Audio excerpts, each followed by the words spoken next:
Ladies and gentlemen, boys and girls, and everyone in between, welcome and thank you for being with us. That is Eddie Vega, And that is Chibi Orduña and and, this is Words, and shit. an intimate performance and conversation with a different poet every week so that you can get to know the person behind the poetry. Eddie, how are you doing? I'm doing great. I have to tell you though, I'm kind of like in a emotional funk right now because I started watching The West Wing again, Oh, and yeah, there's like all these feelings of when America was pretty good. You know, the best presidency ever. That was Bartlett, and it's just oh man, the nostalgia, the good feelings, the great presidency. It's I think you have definitely dated yourself right now because that was before my time and I uh, never watched The West Wing. it's So on Netflix. You can watch it. It's there. it's all right. We're going through the Jeffrey Epstein documentary on Netflix right now. But Oh, I've told my husband, I was like, it has to be a daytime thing because I can't watch that at night right before going to bed. Like that's just no. not happening. But what Well, I that'll be can next on my watch, list, maybe. it's ugly, but it's visceral, you know. This year. And you know who else is pretty visceral in his work? Today's guest. That's right. See what That's I what did they there? call him, Edward Visceral Vidaurre, as a matter of fact. I think you just made that up. But please tell us about our guest Yeah, today. yeah. So he's been everywhere. He's been published in the New York Times magazine, the Texas Observer, Grist, Poet Lore, Acentos, Voices de la Luna. He's been in other journals and anthologies. He's the judge for submissions of the Houston Poetry Festival. Um, the editor of the Rio Grande Valley International Poetry Festival anthology, Boundless, and also one of its, one of the organizers of that festival, author of 6 collections of poetry, the 2018 and 2019 City of McAllen, Texas Poet Laureate. McAllen, of course, special. That's my hometown. Mm-hmm. Um, and he's a publisher of FlowerSong Press. Editor He's in originally from chief. Boyle Heights, which is also my publisher. Yes, he's from Boyle Heights, California, LA area, but he's been in the Valley for a long, long time. So the Valley claims him now, and I claim him too. We're South Texas, you know, true there. Puro Some énfasis. people say we look alike. I don't know. Maybe it's. Yeah, I think he looks like James, like Vincent Cooper. Personally, I don't know if he looks like me. But We're about to anyway, find out. great guy. Yeah, let's put him on. Where are you at? Edward Vidaure. You gotta turn your camera. Míralo, míralo. Míralo, bien sexy. You gotta Let's, also unmute. there we go. Hey, I'm getting the hang of this. I didn't know I had to do all those things on my own. I thought it got Done for. they Oh, can do it excuse for us. you. This is not full service. This No. doesn't exist anymore. You got to You pump coulda your own had- you gas these coulda- days. Yeah. What's up, guys? Thank you for having me on. It's, Nah, thank How's it you going? for being here with us. I see you still repping LA, Yeah. even though yeah, you down all in the day, valley. every day. I and you're love from it. you're in McAllen. Yeah. You're at your house. We see your library, I think, Impressive. right? And My then the desk. book behind you is not "Love in the Time of Cholera." No, that's your book, isn't it? That red one. Yeah, it's Love in the Time of Oligarchy. Ah, all right. All Yeah. right. Well, Cool. let us jet out of here. Let's start like we always do with the poetry. So we're going to disappear and give the stage over to you, sir, to share some of your amazing work, if you please.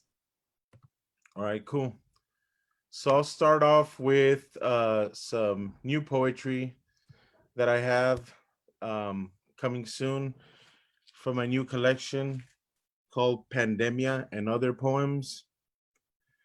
And it's coming from Aslan Libre Press out of San Antonio. And the first poem I am going to read is Creation. Day 1. Everything crawled. God was heard but not heard. The trees were rooted first. They intertwined inside mother. Then came the big yawn. Sprouting ocean, sprouting sound. Everything crawled on the first day. Day 2. God was speaking to the earth, which was now formed, and he was playing with swatches, deciding on a color for the sky. For the early part of the morning, the atmosphere was pink, then yellow. Then he tried one other color, but decided on what we see now. For some, it's still black. That other color, it's a mystery. And in the distance, mountains went up, and a figure could be seen walking. Day 3. A whispering wind, a wandering spirit, birds, clay, duendes. The figure gets closer. Day 4. The rivers dried up, so we called on darkness. It got cold, so we called on light. A confetti of white rain fell over the mountains. Even the figure stopped to see. Day 5. Love was created. So the things that crawled grew limbs and didn't move. For 100 days, the trees grew fruit, the mountains grew flowers in purples and reds. The sound of water was heard, and the breeze was perfect. The crawlers, now upright, smiled and felt things inside, but still had no eyes. The figure disappeared too. Day 6. There was a vibration in the air. To describe it, a bass whomp. The skin on the upright thing that no longer crawled rattled. From its head emerged eyes, and the vibration stopped. Yellow flowers bloomed all around its feet. Over the hills, roars and grunts, a stampede chasing a sunset. The figure fell into a deep sleep. The animals were marking their territory. Day 7. God walks the land. The animals graze on the yellow flowers. The animals graze on the yellow flowers and the birds glide above. The figure opens its eyes. God says, "You will be a man, reproducer and ally.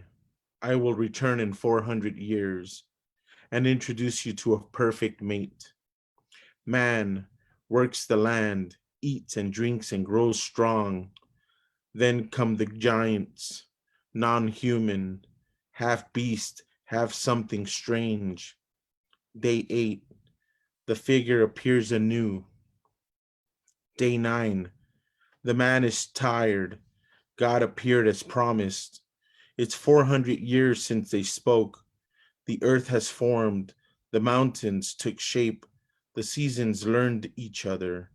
The rivers crossed each other, and the seas took their piece of the world. The giants lived and died, and some disappeared into the woods and sky.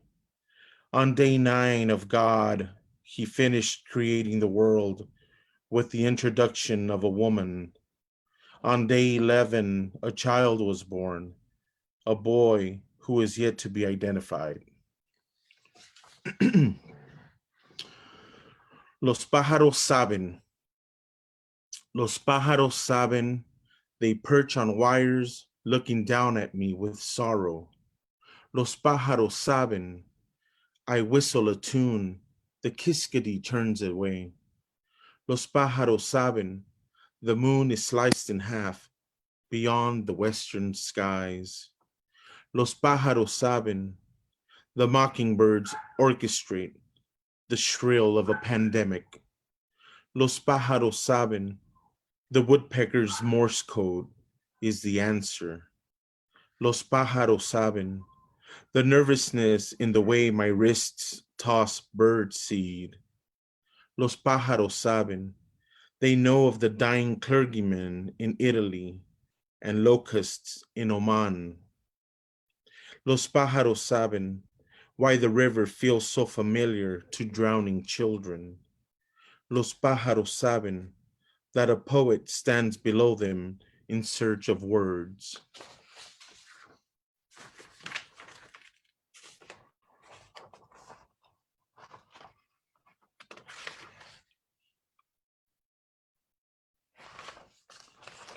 This one is titled God Is. 1. God is an open wound, a kung fu movie and a celestial sicario. God made our president with leftover road cotton and grackle droppings. His sandals are of leftover human skin from the factory of suicide rock stars. Today, he wears the kneecaps of Janice to match his UFO belt. God is unfazed at 3 p.m. He whispers to me from a 6 feet distance. God lays naked on steel surfaces with his long hair covering the shadow of men. God has a sticker on his chest that reads, I voted. He's nonchalant. He has a twin. She does all the good work. 2. God is your God's God, yoga and breathing. She is the breath of life. Latex gloves and exhaling the sun over mountains. She is the blamed, the curve, the torn Achilles heel. God is a beat poet, the coming strain, the big question, the control, the last minute mind changer, the finger on the gun, the safety switch. God is the ultimate filter, the event planner, the street cleaner, the thing in the sky that was there and then was not, the ventilator, the death toll. She knows the bodies are coming. 3. God is language, a lisp and stutter. God has Down syndrome, the autistic genius, the only child. From the other side of the tracks, have you ever thought of God as old? The wrinkled hobo and toothless smoker, the girl next door, the square-jawed bad hombre, creator of a new earth between ellipses, growing peonies on hyphens. God is soil and water, the trans angel, the monk making booze, the anorexic gargoyle breaking off a ledge, the movement in the painting. God's number is 8 digits behind iron bars, the noisemaker, the vuvuzuela in purgatory, guilty. God is doing time. 4. God is a found poem in exile, an unbelievable truth, an asteroid belt crash, mammoth, that sound, that silence. 5. God is tired of rising on Easter. God is trying to figure out the diameter of this pandemic, writing ghostly hymns for the dead. Did you know God was the celestial laureate? Skywritings, the sounds you hear in the morning of birds and wind chimes, speeding cars and barking dogs. Did you think the sound was just that? Commotion. God writes those sounds into existence every day. I know when God is in a Motown mood, a hippie rock, or just a lounging jazz mood. And when it's too quiet, God, let the whiskey get the better of him. 6. God likes to drink with me. I listen.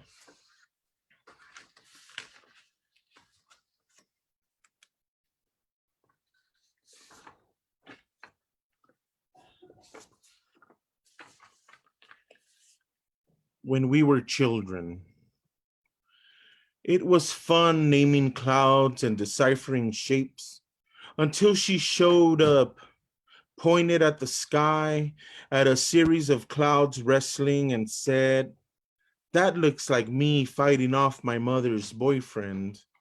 Let's wait. Maybe blood will spring from that cloud. That one there, she pointed to.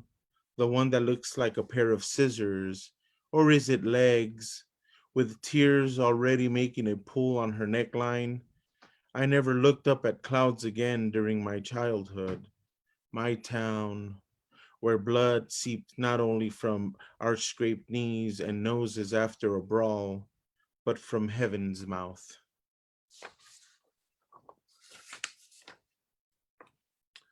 Generation Z.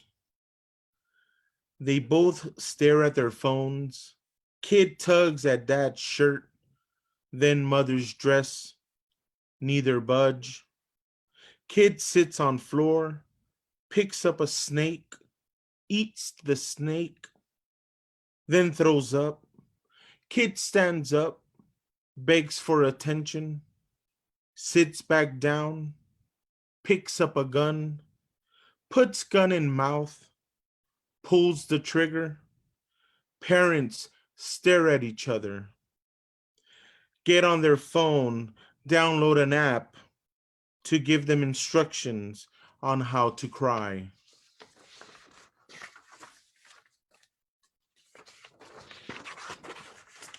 This is what it must feel like for athletes playing without a crowd. I think.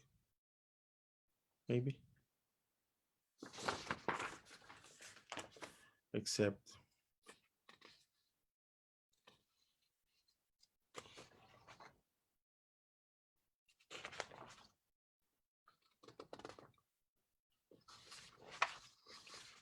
All right.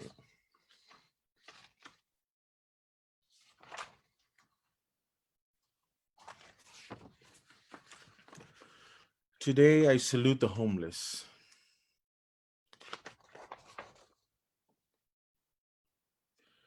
For his slow walk in this Texas inferno, in deep thought, because anguish cripples our speech, at times clenches all openings. I salute his hands, his black nails and ashy fists, his cracked wrists that look as if they'll fall off if given a handshake. I salute her face, the history in her eyes, the forgotten kisses on her lips, the hills of his nose, the cheeks a mother once adored, the experience of a country's burden. I salute his legs, her untracked miles, his chiseled calves, her broken knees of prayer. I salute her heart, his home, her love, his safegarden, her hope, his wealth, her family, his thankfulness, her beat, all pumping in song.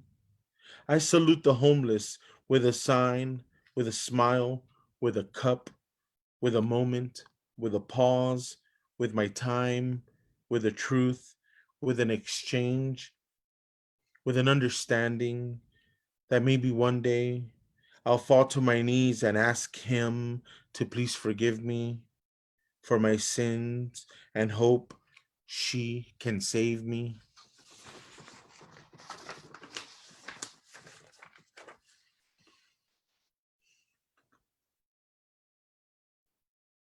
I don't tell people about the spider web in my backyard.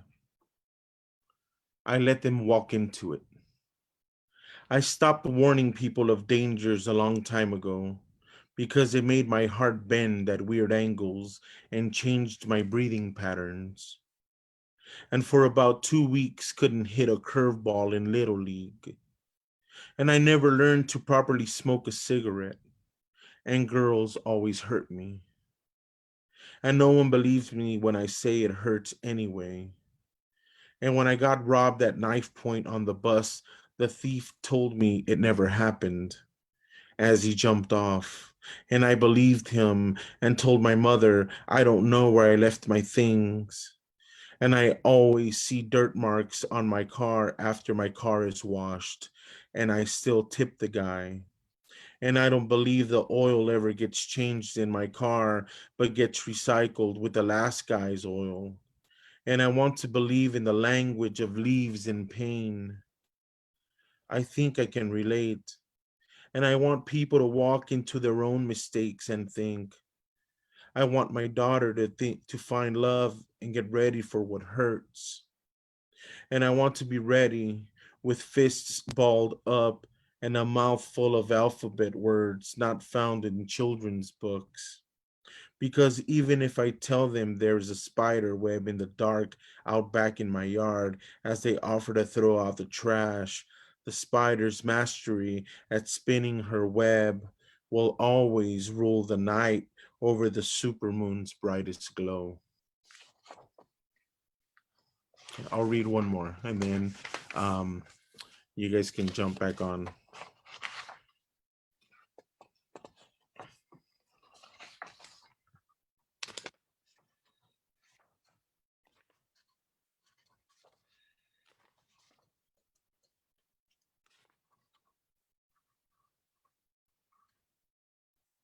And I'll read this one. It's one called Plastic Poetry.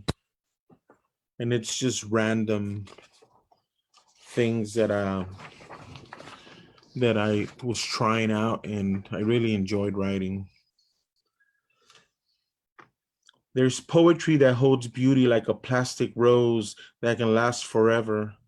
But when a poem is fragrant and vulnerable like a budding flower that will hold life for just a while, it can last an eternity. What's the difference? A poem you store in your heart, sometimes memorized, nostalgic, a poetry of deep song. The plastic poem will get lost, still living, but rarely remembered. Horsehair fabric. She she bought it downtown. It will give her gown a flare. It will expose more leg, but never her scarred knees. Whistleblower. I've decided to tell my pain and troubles to the water and wind and moon and last breath of leaves, for it is they who I trust with my poetry, and only them. Perched, a mockingbird on a branch listens, to then go off and spread my melancholy across the land. I trust her song more than I trust anyone. Cruising. Where do you go when you have a headache? I drive around smoking cigarettes. Reading burrows. I made a plastic noose with my left hand. My right hand is missing your breasts. I walked in on an idea and left with a patent for dying. Tell your lips to stop kissing me. I can only handle less than 50 carbs in a day, and your tongue is the bread of life. I fed the cat this morning, but she is still meowing at me. I think she ate too fast. The birds outside have fresh water, at least until the grackles come and splash around in the bird bath. The finch hates them, and I don't blame her. I think you look pretty when you smile. It's been how long? If we choose Africa as a destination for travel, would you mind if I tell the safari folk about my dream? I walked up to a pack of lions and read them a poem about my childhood. They slowly walked up to me and sat around me. They laughed and let me rub their bellies before I ate them all. I made a gun out of a paper clip and bullets out of bubble gum. Shots fired. I lost count on how many books I haven't read. The panaderia down the street closes on Sundays now. I stand outside of their doors, closed doors, yelling blasphemy. The Stretch. Herbie Mann and Moises Simmons sell peanuts at Dodger Stadium. Candido and Irving smile cheek to cheek, and Herbie says, Que están todos locos. Cole Porter has a love for sale ad on Craigslist. Willie Bobo cooks huevitos in Spanish grease. Lonnie Smith is bored of the ball game with no runs in the eighth inning. He is seen sitting on a plastic chair, slouching. Rain delay. The home is dark now. The only sound is the keyboard. The plastic fruit in a bowl rots. Call mom and ask her if she's wearing her plastic chanclas.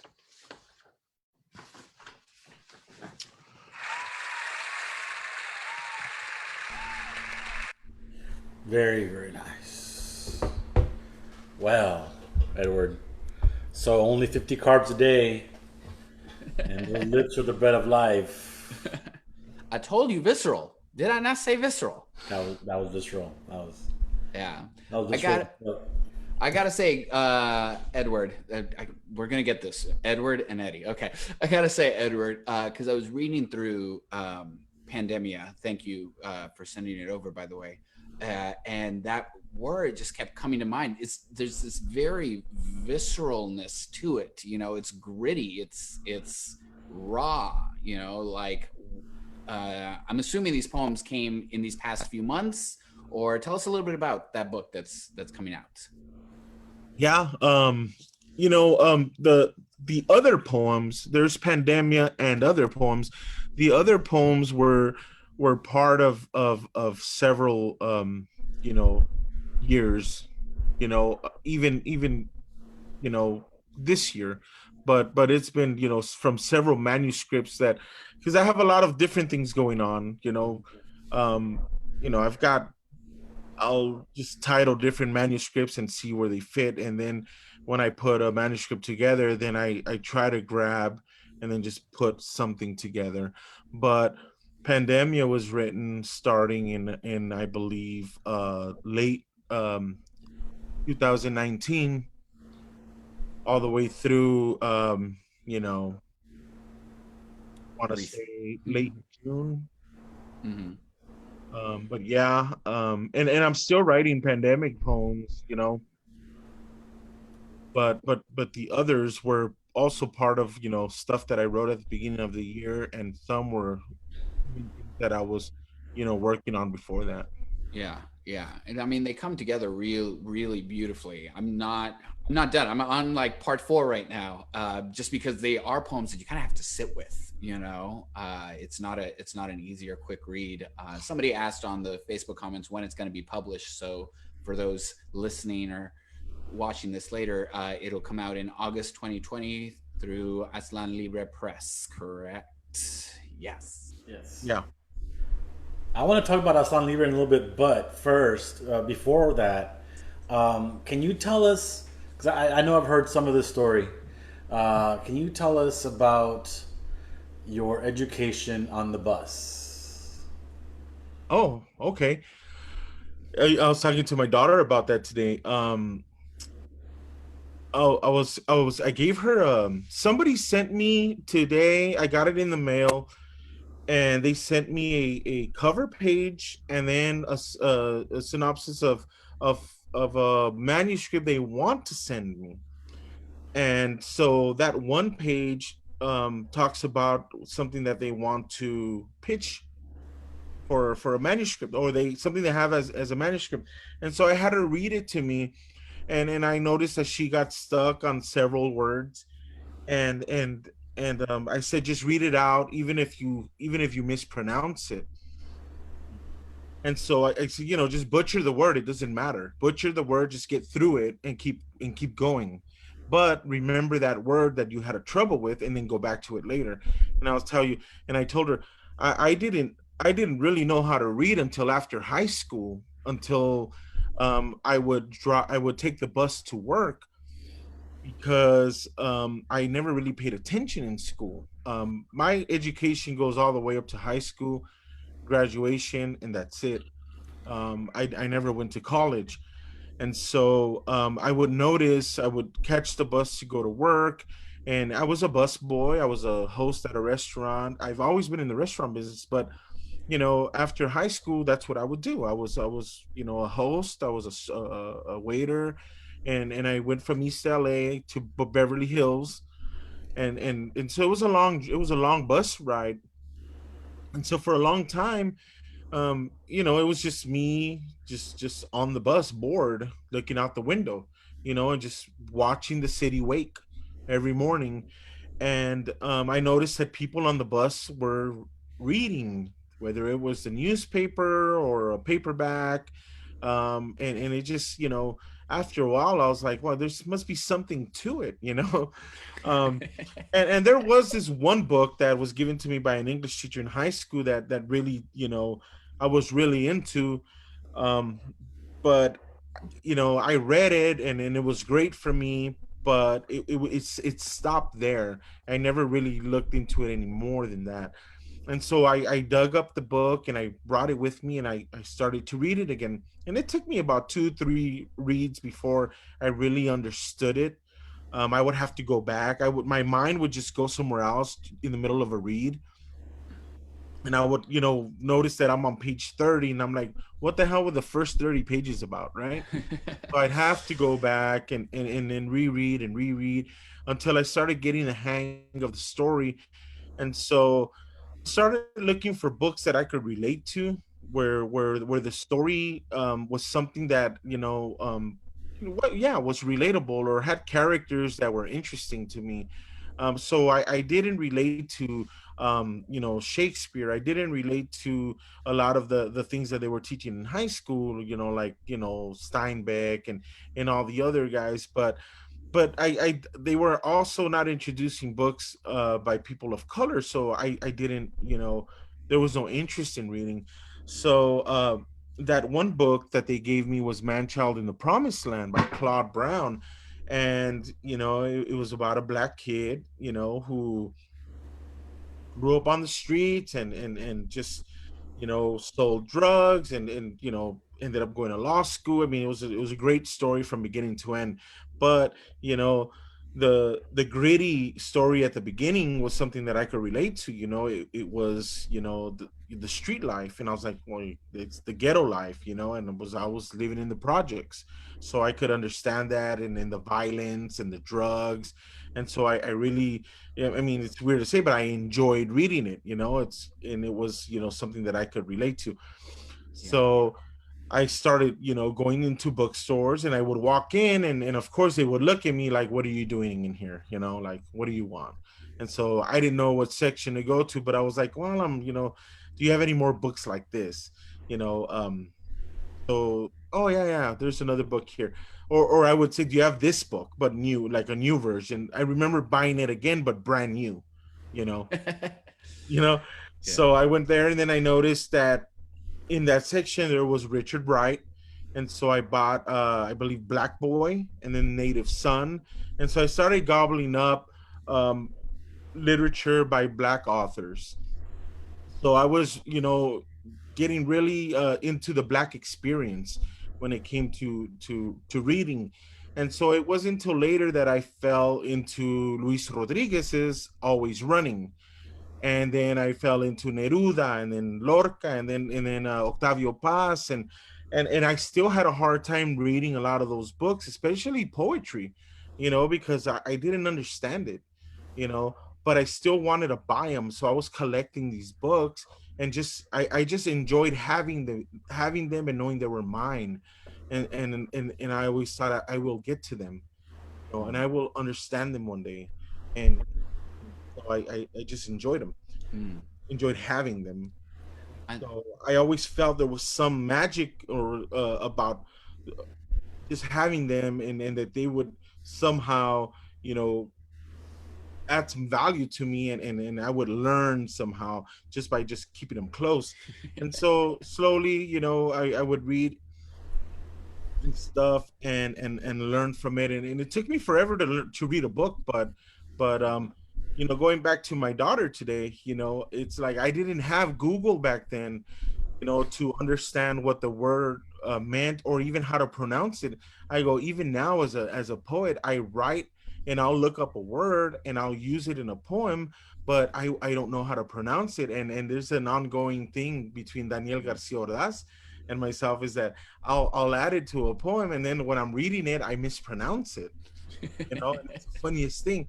And I remember with lament, I used to say lament, with that word. And I remember I was gonna read a poem with that word once, and I'm driving to the open mic, and I have it on my Google, and I'm playing it over and over again on the, and it's like the little computer voice, lament, lament, lament, and I'm like, lament, and I made a note on the poem where it's like Luhmeant, lament, you know and they were just, I'm in my 40s and I'm doing this, but sin vergüenza, I'm doing it with no shame, and just like, it's okay. Yeah. It's okay to do this. I'm gonna do it. I don't give a crap. I'm gonna do it.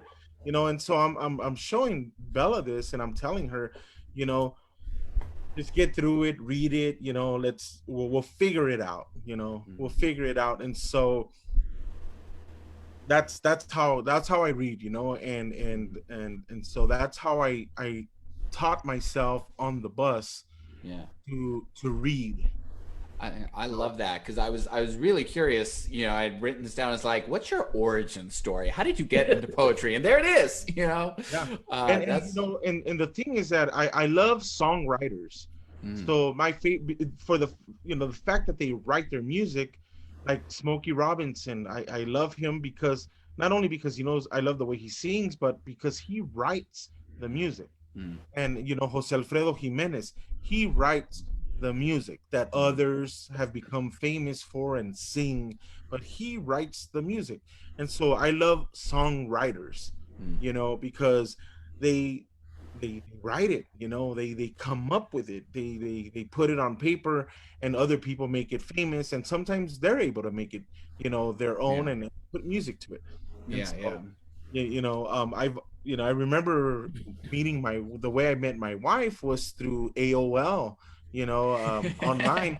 And I used to write her poems, but I used to also send her lyrics to music, and I look at old she used to print them out because she's got a hat box with old letters, and she printed out some old AOL things, that messages that we used to send each other, and I'm reading it and I'm like, this is are lyrics from the fucking Cure, I'm like sending the lyrics from Robert Smith, Such a and romantic. you know, and it's like, but it was, just me, just showing that respect for the written word Mm, way before I even knew that I was ever going to become a poet, mhm. because I didn't become a poet until I came to Texas, and even years after I was here in Texas. Mhm. Now, you also mention in your work a lot the beat poets and the jazz poets, and truth be told, for me, like the beat poets were like my first grabbing on to poetry, where I was like, I think I like this. Like what do they? How have they influenced your work, and what do they mean to you? And I'll be honest with you, I never really knew about the beat poets until people started introduce them to me, and because they told me that they would ask me, do you read the beats, Hmm. because you write like a beat poet. You do, you do. So I didn't know, and I didn't understand them. And my favorite beat poet is Bob Kaufman. And I won't say I'm crazy about the beats. I love Ginsberg, yes I do, but uh, you know but I don't study them. I write the way I write, but Yeah, if they say that I write like a beat poet, thank you, but I'm not trying to be somebody. I'm not trying to be like them, but I do appreciate it because of what they've done for literature. yeah, But I always try to tell people, um, it's our time. You yeah. know, it's our time, and we need to start, putting we need to start putting a mark on literature Hmm. in our own way, to where people will stop, saying you're like those guys, instead of, hey, Hmm. you're the new generation. Hmm. Do you think that there's like You want people to look at the contemporary poets and say, hey man, these guys are doing something, you know right? Do you think that there's like a coded language there when they say that you sound like a beat poet? Mm. Not by everyone. I'm sure there are some people who are like genuinely like the beat poets and they're like, "Oh, I like your stuff. It's like a beat poet." But from others out there, do you think that maybe it's their way of saying you're accessible? And they use that kind of word, or you're writing a kind of poetry that isn't elevated. Hmm, I don't know, maybe. I don't know. I think that my poetry is accessible. I think it's very I don't think I try too hard to say what everybody. I think I write the way people speak Mm. generally. Well, I You do know, have to say, you have a lot of really psychedelic imagery in your poetry. Like it's out there the way you like just in, for example, the poem that you were reading about the clouds, right? There's a lot of imagery in there that is really like I think that's what people might be latching onto with the beat poets, where it's very psychedelic, it's very descriptive and not like literal. You know, where does that kind of come from? Because I love it. you know, I don't do drugs, but imagine if I did. You heard it here. He doesn't do drugs. um, I think it's the influence of being I read a lot, you know, and I think it's something that when you read a lot, it sticks, and that eventually influences you in a way that sometimes you don't even know when you're writing. Because I'll be honest, sometimes when I read my old work, if it's on like a Word document or something, I'll read it, and I sometimes wonder if it's something that I copy pasted as a reference of a poem that I liked somewhere, or if it's mine. You know, like you know how Yeah. sometimes Yeah, they, no, I know exactly what you're saying. Yeah, yeah, like I like got this. you know, This is really I'll good. try Was to, that fun? You know. yeah, I'll try to put together an anthology of poetry of poets that I like for reference. And if I don't label it right, sometimes, you know, and it kind of gives me the creeps because I have to really, really look into it and make sure it's mine. Not saying, oh my God, it's great, you know, but Yeah. imagine me putting it in a book and then I find out it belongs to someone else. You know what I mean? No, Yeah. I hear you. I hear you. I think we all have lines that like have been like lost, lines or poems that have been lost, and you go back and you're like, "Wow, damn, I wrote that." Right. Okay, I'll take. And I'll Or take did I? Or it. you? But sometimes, yeah, I write down a song lyric that I like. I'll Mm. like a certain or a certain phrase, and then but I won't put quotes on it by accident, and I'm like, oh man, wait, is there not quotes on this on purpose? Like, was Yeah. this mine or Right. was this the Gin Blossoms? You know, Yeah. what? You know, which one is it? Why was I thinking gin blossoms too? Let's not go there. Hey, you are being published now through Aslan Libre. Mhm. So there's like gonna be like two questions there, but the first question is, and you know we're using for those of you who are tuning in at home, we use July as a month where we're going to talk about other poetry outlets like publishing, right, and spoken word and The different business things. of poetry. Right, the business of poetry. That's the phrase that I was looking for. Um, you're not publishing through your own public through FlowerSong, which is your group. You're publishing through another group, Aslan Libre. Um, why? Why is that? Well, I mean, it because it would fall under self-publishing if I published through FlowerSong Press, Mm. Mhm. you know, and I just I've thought of self-publishing, but I just think that I wanted to I wanted to, you know, kind of separate myself, my poetry from the press. Have also thought of publishing through the press. I have been published through Flower Song before before I took it over. When it was with David Bowles, he published Chicano Blood Transfusion, and then I republished my first book. I took my body on a road trip through Flower Song, and so I just kind of want to keep it separate, you know. But I also see what's going on with Flower Song, and I'm super excited, and I think it's just a bomb ass press, and I love what's going on with it. That I feel like I also want to be a part of it. I want to jump Mhm. in the pool with everybody, but I think I'm you know, I'm still there, you know, I'm Yeah. still there in a different capacity. But you know, I also want to be part of that group that when it comes time to being up for maybe a book award or something like that, that when you self-publish, you kind of take yourself out of that running, Mhm. you know. I mean, um tell us Now, about tell us go about on. like what is going on with Flower Song Press right now, because you mentioned you're excited about what's happening. What's happening for those that don't know? Well, man, I don't even know where to start. There's a lot of cool things going on. We've got you know, well, there's a lot of things that just all year. We have we ended the year with Matt Cedillo's Mowing Leaves of Grass, and he's just a hustler, man. He just finished doing like 200 plus, I think, interviews during this whole pandemic thing. And he's already like sold like close to 1,000 books, if not more, just by pushing them out there. And then we got Gris Munoz out of El Paso, who has her book Cuatlicue Girl that just came out. We have Juan Felipe Herrera, who's working on um, the first book that he ever wrote, a collection of poetry, in 1973.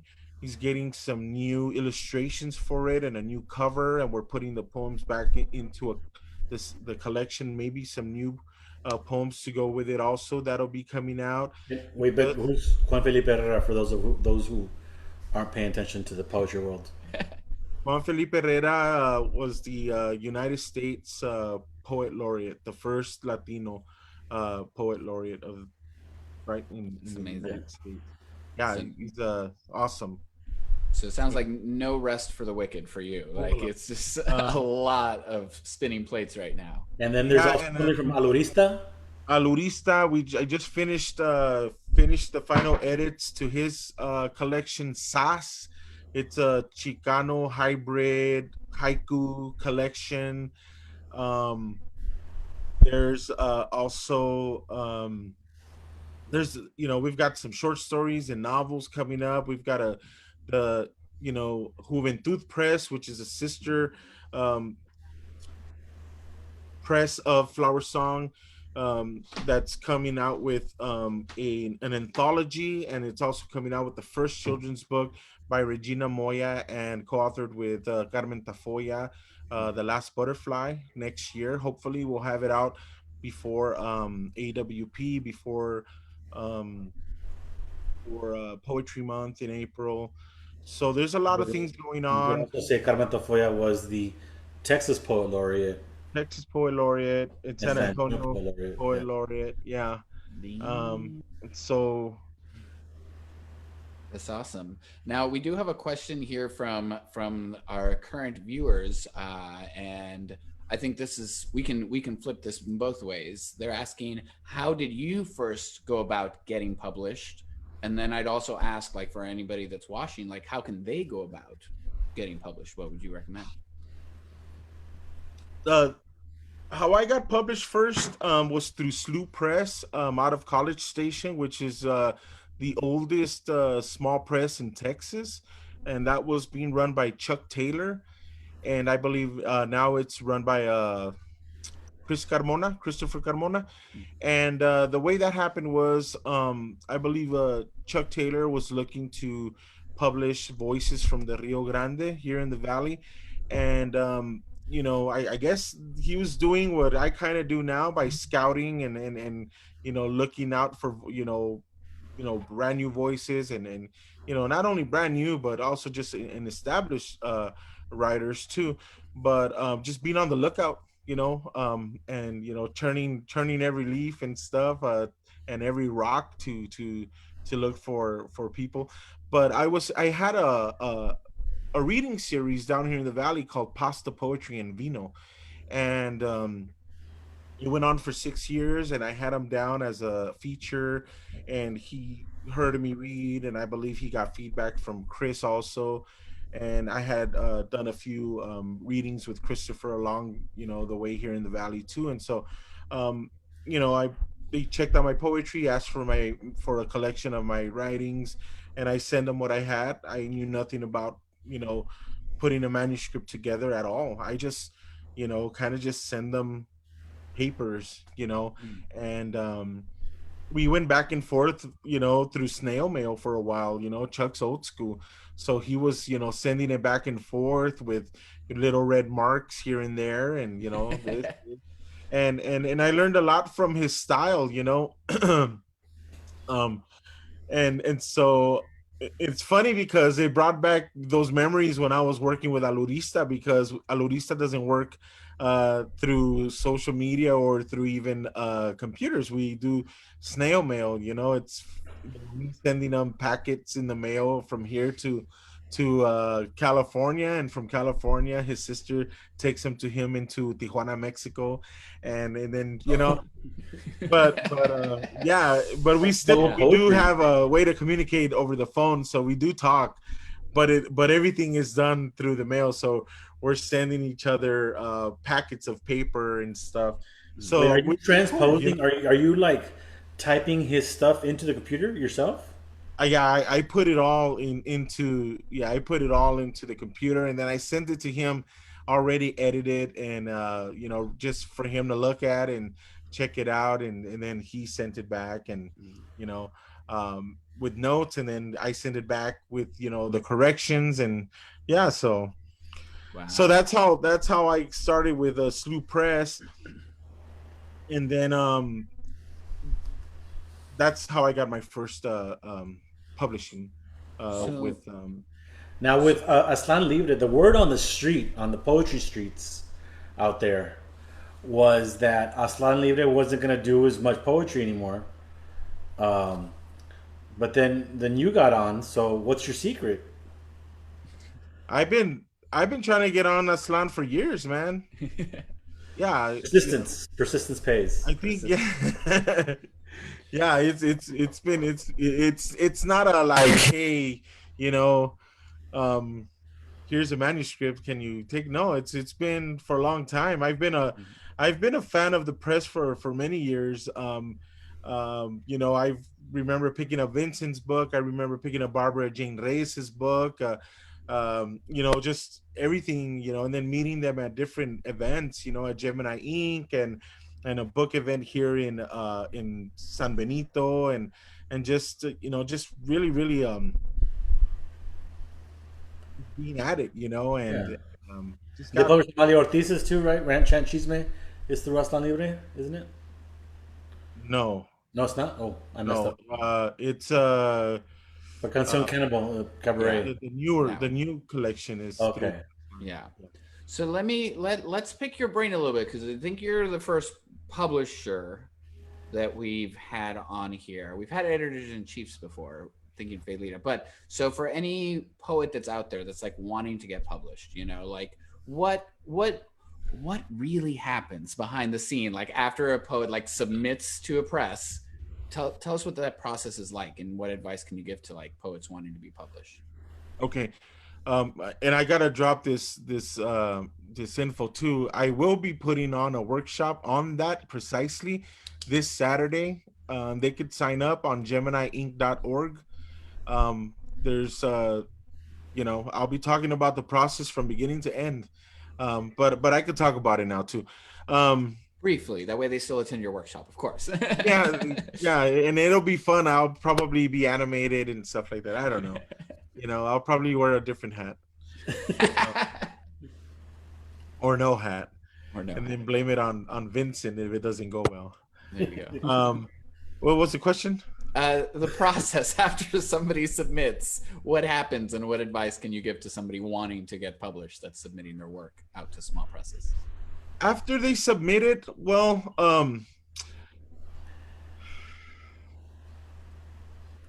you know, I read it. I read it. I thank them for sending it first of all, um, and then most people will write back and say, okay, thank you, I'll be waiting, and some people don't write back at all. um and just a heads up, I like replies because I reply quickly. I like to, when people write to me and I write back, I like replies. It's just uh, you know I think it's just courtesy, right? Uh-huh. If somebody writes to you, you write back to them. But and sometimes I forget. I get a lot of emails. I get a lot of manuscripts, and so I don't get back to all of them all the time and right away. But I do try to have a good turnaround on them. And so when I do feel a little overwhelmed, I do have a group of readers that I really trust, that I send out manuscripts to. And I tell them, hey, I've got some, do you have time to read some manuscripts or a manuscript? and they'll tell me yes or no, and then they'll look at it, and then they'll tell me, I like it, it might need a little tightening here and there, but overall it's not, you know it can work out, or I don't know, let's talk about it, and we have conversations about it. um but other than that, I just say, before you send it out to me or any publisher, have people look at it. Mm. You know, have somebody you trust look at it. Have somebody that you feel will give you honest feedback, and not somebody that's a big fan of your work. Always, never trust your biggest fan with your work, because you know you're gonna fall flat on your face. Mm. You know, um, I don't send work to people that always tell me it's great, because it's not always great. I write shitty poetry all the time, a lot, you know, and so but I need the feedback. Sometimes I want honest feedback, like, oh well, this and that, and I'm one of those that appreciates it, and I've prepared myself, and I think that it was written in the stars for me to be able to take it. Um, early on in the work that I do as a restaurant manager, back in the day, what I used to do when we had to do reviews with staff members, I used to give them uh, um, like a form and tell them, I want you to evaluate me as your boss, Mm. and I want you to be honest with me. Instead of me evaluating them, I would tell them to evaluate me, but I would pick the staff member that I thought I had the most trouble with, because Mm. I wanted their honest feedback, and I knew it was going to hurt, but it helped me grow. So, that's what you need to do when it comes to your writing. Mhm. Pick somebody that you maybe don't even know. Even if you have to pay somebody, say, hey man, I want you to be totally honest, you know don't hold back on your criticism. I'm gonna give you, if your work means that much to you, pay somebody that will give you that feedback, Mhm. because it's gonna only help you grow as a writer, and give them the money, and Mhm. Nice. it's just the honest truth. We sometimes don't do that, and then we end up hating our product. you Mm. know we end up hating it, because we we didn't give our writing a chance. We just thought it was all good. Yeah. Yeah. It makes Edward, you work a lot. I mean, I see you on Twitter a lot with the Latinx book community. Um, the I'm Latinx, I'm I'm I'm I think I'm more honest on Twitter than I am on Facebook. and what do you think that community, that literary community, um, is more lively than other literary communities, or a little crazier, or On like what's Twitter, going on? I don't know, man. I'll be honest with you. Um, I see what happens, and I see the drama. I see the the how could I say it? The little clicks. I see, The The cheese pettiness, man. huh? The cheese man. pettiness, chisme. Pettiness. Cheese man. Yeah, and I sometimes think back and I look at the shit that I post, and I'm like, man, you know, I, they must talk shit about me, like, like I say things sometimes that, and I look at the people that don't, and like the people that I look up to, and I'm like, man, they never say nothing like that, or they would never dare to say nothing like that, and maybe they're there because they don't say things like that, and then I'm like, well, that's what separates me from them, Yeah. Fuck. and that's okay, and that's okay, and like there needs to be people like me, like that, every once in a while, it, that that say shit like that. You know, maybe that's just me. You know, I'm raw, and I'm real, and pero it's I'm not gonna sugarcoat stuff sometimes. You know, sometimes I get myself into trouble. You know, Mm. but I get myself into trouble with like maybe my wife. You know, where she's like, shit, Edward. You know, like tone it down or take that off or something. I'm like, ching out, you know, or you Uh. know, one of these days they're gonna Secret Service is gonna come knocking on our door, and I'm like, well, you know, it's like things sometimes need to be said, you know, and I'm just saying what people are thinking, Mhm. but um, I don't know. I mean, I think sometimes people, I don't know. They can come to me and tell me if they don't like it, you know, or Mhm. whatever, you know, if they think I mean I'm disrespectful towards them, but you know, if it hits them, you know, sometimes I throw a rock and it hits a lot of different groups, you know. Mm. You know what I mean? You Yeah, I throw a mean, piedra and it hits a lot of people, you if know. it makes someone uncomfortable, maybe they have some inner soul searching to do, right? You know, I mean, I see a lot of the good that I do for poetry, and I see where my opportunities are to do different, you know, and but I'm always looking for improvement. I'm always looking for ways to fix things or do things better where I need to in personal life, in professional life, in different things. You know, I work my ass off. I really work my ass off. You know, and sometimes like it gets me in trouble at home too because I work 50 plus hours at work, and then I'm working my ass off at home with press stuff. You know, and and I need to find better time management to be able to balance everything, you know. But I'm also trying to work my way out of one place to give more to another, and then have that extra time to be with family, you know, because that's my ultimate goal. My ultimate goal is to give it all to just two places instead of three. And right now I have three full-time jobs, which is the job that, you know, I make money at, the job that where I have the passion, which is the literature, because there's really not much money in it, you know. If anything, the money that I make from literature is to reinvest in it, you know. Mhm. You know, the my poetry, whatever I sell from my books, I put it back into the press, you know. I bust my ass to sell my books, and then I bought myself a computer, you know. Mhm. I was working with a, you know, here, I'll show you. This was my computer. Can you see it? Yeah. Yeah, This is yeah. my computer. Check it out. This is what I was doing every book up until yesterday. It Oh, doesn't she hold up. dated. It Yeah. doesn't hold up. Wow.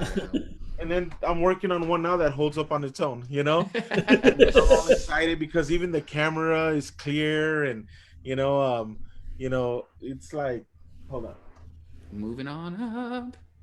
I thought I had more like, but it's just little things like that Progress. that I'm Yeah. able to, you know, spend a little more time and like better programs, and Yeah. you know, just how can I, you know, invest more in things that will help my authors, you Mhm. know. And it's not just the new authors, but I can always go back and, you know, push authors that I, you know, published a year ago, you know, Mhm. like Eddie and Carolina and Joe and Danielle and you know, Odilia, and they're wonderful books that they're still new, that Mhm. need to be, you know, put on a pedestal and in the limelight. They can still be, you know, introduced to universities and schools because they don't lose their, you know, their relevance Mhm. because they were published a year ago. You Yeah. know, it's like saying, oh, they're old hat. No, if that's the case, then fuck the beats and forget Edgar, you know, Edgar Allan Poe, and forget everyone else. You can't think that way. So Yeah. it's just me working my way back to bring them back up, Yeah. you know, We and it's gonna happen. we got some Maybe our books are the toddlers. I think you've got some babies. Our books are the toddlers. We're in the terrible two. Are entering a terrible two the phase. terrible twos. Yeah, with our books. We got some comments coming in from our viewers saying, hire some interns way.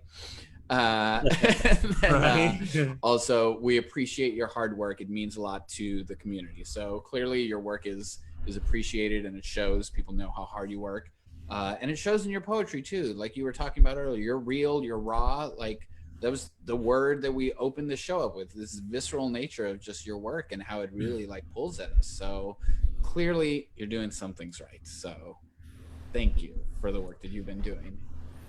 I'm Yeah, go ahead. Okay. No, I'm still gonna say I'm content. I want to hear another poem. I'm Yeah. good. But one more thing I want to say, I had to say, like, the way you read, your rhythm is I mean, it's amazing. And every time I read you, I hear you in those rhythms. And I just really quickly, is there like an influence of that, like a musical influence or a literary influence? Maybe it's not a that quick answer. I don't know. I don't think so. Maybe just it's just me I think working with my inner strength and my breath and just learning my own you know Your own uh groove, because you've got a groove. I think is what it is. You got a just groove. trying to just trying to like feel comfortable with myself. I know sometimes I push too hard and I find myself stuttering or out of breath because I'm trying too hard to sound like I don't know, like a poem needs to. Sometimes I try to make the poem sound like something that it shouldn't, and now I think I'm letting the poem read itself through me, and so it's coming out the way it wants to come out, and trying to sound poetic, but I think Yeah, that's No, no. no, no, no. That's perfect. That's perfect. But Yeah, we want to hear that rhythm now. So yeah. close us Perfect off with one setup. more poem. okay. This is the last poem from my book Jazz House. And this is a poem that I usually like to close off with because it's a wish from me to you. I wish you. I wish you magic and love, empanadas y aguas frescas, sunsets and spices, cold fronts and hot soups, abrazos y besos, fireworks and new colors, tears of joy and friendships, babies and pets, and art and poems, health and strength, vacations and couch cuddles, long walks and long baths, long kisses and long days off, inspiration and musings, resolutions that last and water, dancing feet and shower singing, flowers in your garden and bees, poems again, poems again, barefoot walks in your yard, rain dances and the moon, coffee and jazz, especially jazz.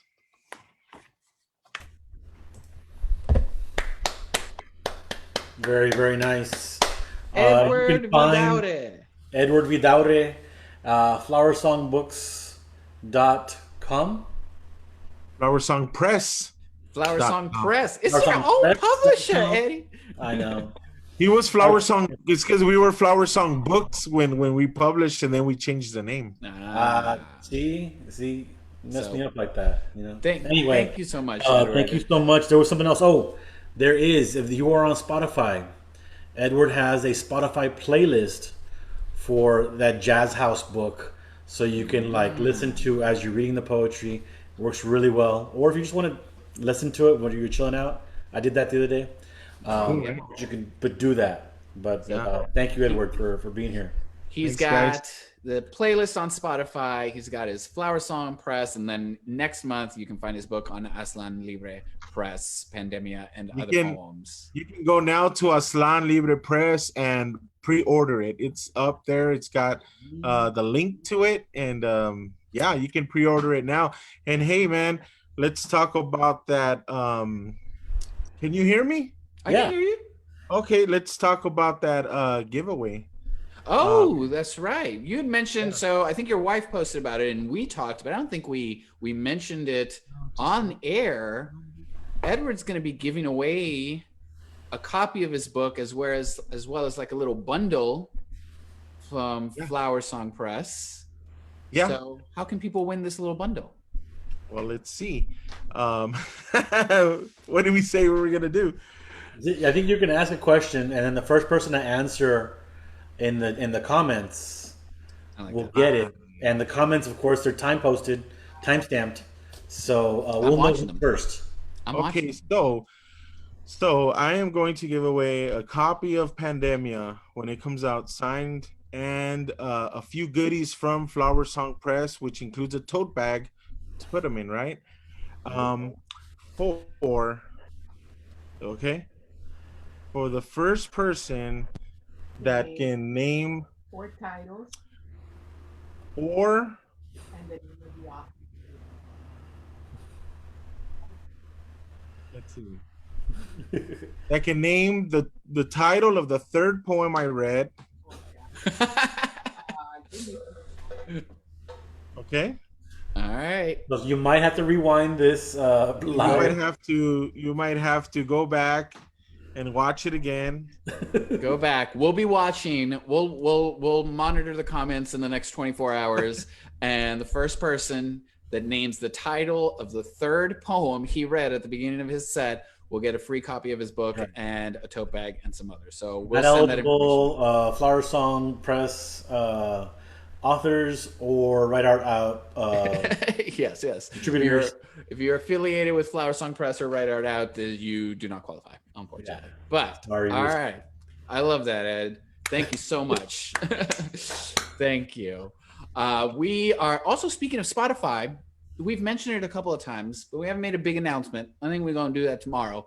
But this show is now officially available on podcast form on all sorts of podcast platforms, including Spotify and Apple Music and Google. So all you got to do is search for Blah Poetry, BLAH Poetry, and it'll pop up and you can go and you can listen to previous episodes from our previous guests, and new episodes go up every Friday. So you should like and subscribe, leave a review, rate us, do whatever you got to do, right? So we can keep putting these out there for you. That's right. But speaking of future episodes, let's talk about next week. That's right, because next week's going to be exciting. Next week we have someone who is involved in the spoken word community, not just in his town of Houston, Texas, but really internationally, everywhere. Somebody who's involved in, with Right About Now, El Mero Mero, the Right About Now, Mr. Amir Safi. Yep, Amir Safi, the original founder of Right About Now in Houston, as well as the Right About Now channel. He also, founded, I might be giving him more credit than he's due, but I'm pretty sure he founded Texas Grand Slam as well. You know, so a poet and a producer and organizer, so we can look at a completely other facet of the poetry world. He'll be joining us here next week, 7:30 on Facebook Live. Until then, that's Eddie Vega. And that's Chico Orduña.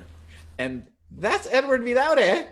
And this has been Words and Shit. Thank you so much for joining us. Y'all stay safe out there. We'll see you soon. All right, good night, everybody.